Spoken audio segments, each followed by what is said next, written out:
मेरा धर्मा तू, मेरा धर्मा तू, तेरा सब कुछ मैं, मेरा सब कुछ तू।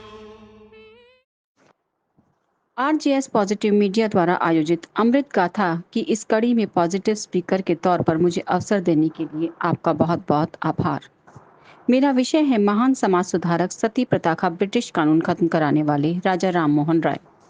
जिनके नाम के साथ ही महान विशेषण जुड़ा है, निसंदेह वे साधारण पुरुष नहीं हैं। 22 मई 1772 को जन्मे राजा राम मोहन राय विलक्षण प्रतिभा के धनी थे।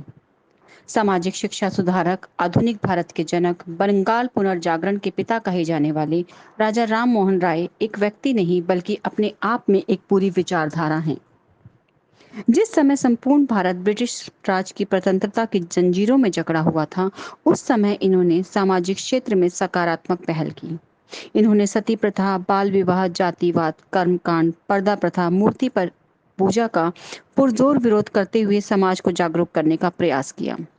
भारतीय नारी का स्थान उस समय समाज में केवल यही था कि पति की मृत्यु के बाद उसे ना चाहते हुए भी उसकी चिता पर सती होना पड़ेगा। बचपन में ही उसे खिलौनों की दुनिया से दूर कर दिया गया था और जिम्मेदारियों के बोझ के तले हमेशा के लिए दबा दिया गया। शिक्षा पर उसका अधिकार रहा नहीं। जिस भारत में स्त्री का अस्तित्व ही नहीं, वहां उसके व्यक्तित्व का प्रश्न ही नहीं उठता है। लेकिन उस युग में राजा राम मोहन रॉय ने महिला सशक्तिकरण पर बल दिया। उनका कहना था, प्रत्येक स्त्री को पुरुषों की तरह अधिकार प्राप्त हो, क्योंकि स्त्री ही पुरुष की जननी है। वास्तव में उनका यह विचार न केवल स्त्री को बेड़ियों से मुक्त करने का समर्थक है, बल्कि समाज को यह सोचने पर भी मजबूर करता है कि आखिर स्त्री और पुरुष के बीच इतना भेदभाव क्यों। सती प्रथा, बाल विवाह, पर्दा प्रथा, शिक्षा का अभाव, ये सारी कुरीतियां थी जिनके नीचे स्त्री की भावनाएं, उसके स्वप्न, उसके विचार, उसकी इच्छाएं, यहाँ तक कि उसकी सृजनात्मकता भी दम तोड़ रही थी। भारतीय समाज के लिए राजा राम मोहन राय की यह देन अनुपम है। उनके सत्प्रयास से ही governor general lord William Bentinck द्वारा सन 1829 में सती प्रथा पर कानूनी रोक लगाई गई। राजा राम मोहन राय ने उस समय स्त्रियों के हक की लड़ाई लड़ी, जब उनकी भूमिका को हमेशा नजरअंदाज किया गया।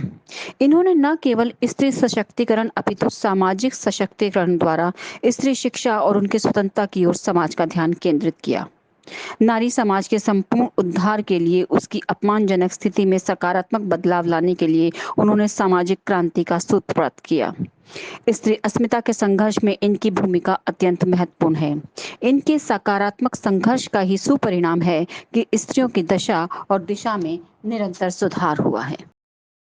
ममता न कोई ना किनारो, एनी ममता न कोई ना किनारो, मारी दीकरी हो, मारी दीकरी छे तुलसी नो क्यारो, आ मावतर न साचो सहा।